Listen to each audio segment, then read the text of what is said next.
Կարևորելով հանրային տեղեկատվության անհրաժեշտությունը նախաձեռնել եմ հանրային քննարկում հետևյալ թեմայով. Մարտի 1-ի գործի քննությունը նախորդող ժամանակահատվածում, Մարտի 1-ի գործի վերաիմաստավորումը, Ֆարմանյանը եւ այլ ընդդեմ Հայաստանի գործով կայացած վճռի լույսի ներքո։ Մարտի 1-ի գործը նորագույն պատմության ամենացավոտ էջերից մեկն է,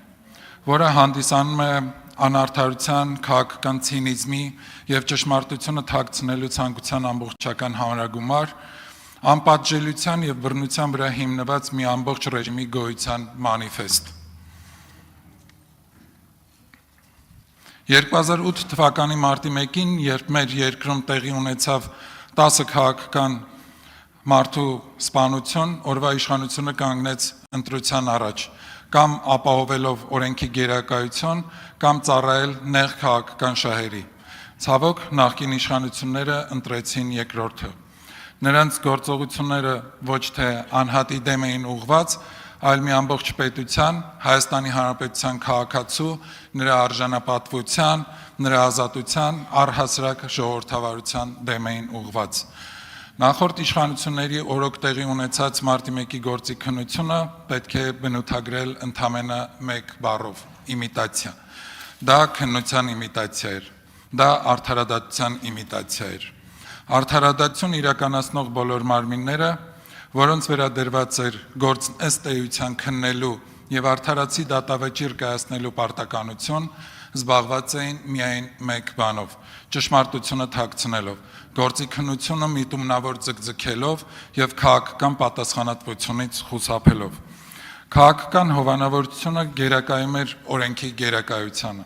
եւ այս պայմաններում ոչ մի քննություն չէր կարող հանգեցնել արդար քննությանը։ Քաղաքական հովանավորությունը գերակայում էր նորից օրենքի գերակայությանը։ Այսօր մենք որպես ժողովրդավարական իշխանության ներկայացուցիչ ունենք պարտավորություններ։ Թավշյա հեղափոխությունից հետո մեր իշխանության որդեգրած առաջնային խնդիրներից մեկն է մարտի 1-ի արդարացի քննությունը եւ ամբողջական բացահայտումը։ Մարտի 1-ի գործի վերաբացման նպատակը ոչ թե քաղաքական հաշիվներ մաքրելն է, այլ արդարություն իրականացնող մարմինների նկատմամբ ժողովրդի վստահության ձևավորումն ու արդարադատության վերականգնումը։ Մարդու իրավունքների եվրոպական դատարանը սույն թվականի սեպտեմբերի 18-ին հրապարակեց Ֆարմանյանը եւ այլ ընդդեմ Հայաստանի գործով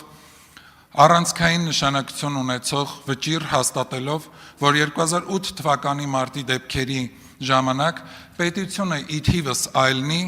խախտել է կոնվենցիոն կարևոր իրավունքներից մեկը՝ կյանքի իրավունքը, ինչպես նյութական,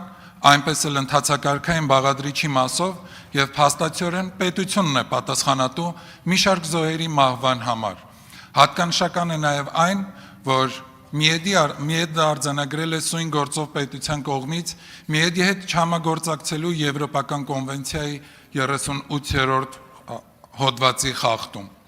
Ֆարմանյանը եւ այլ ընդդեմ Հայաստանի գործով մարդու իրավունքների եվրոպական դատարանի վճիռը պարզապես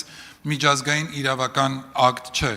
այլ պետության կողմից իր բացթողումների պաշտոնական ընդունումը։ Միեդի վճռի հիմնական դասը հետևյալն է. պետությունը պարտավոր է։ Պարտավոր է ապահովել կոնվենցիայի երկրորդ հոդվածով նախատեսված կյանքի իրավունքի դատավարական պահանջի կատարումը։ Միջազգային դատարանը պաշտոնապես հաստատեց, որ Հայաստանի իշխանությունները ձախողել են իրենց այս պարտավորությունը։ Դատարանը նշում է, որ չի իրականացվել քննություն հրամանատարական շղթայի հնարավոր պատասխանատվության վերաբերյալ, ներառյալ բարձրաստիճան սպաները, որոնք ուսուցանել եւ վերահսկել են ուժ կիրառող ոստիկաններին, ինչպես նաեւ նրանք, որոնք պլանավորել եւ հրահանգել են ոստիկանական գործողությունները։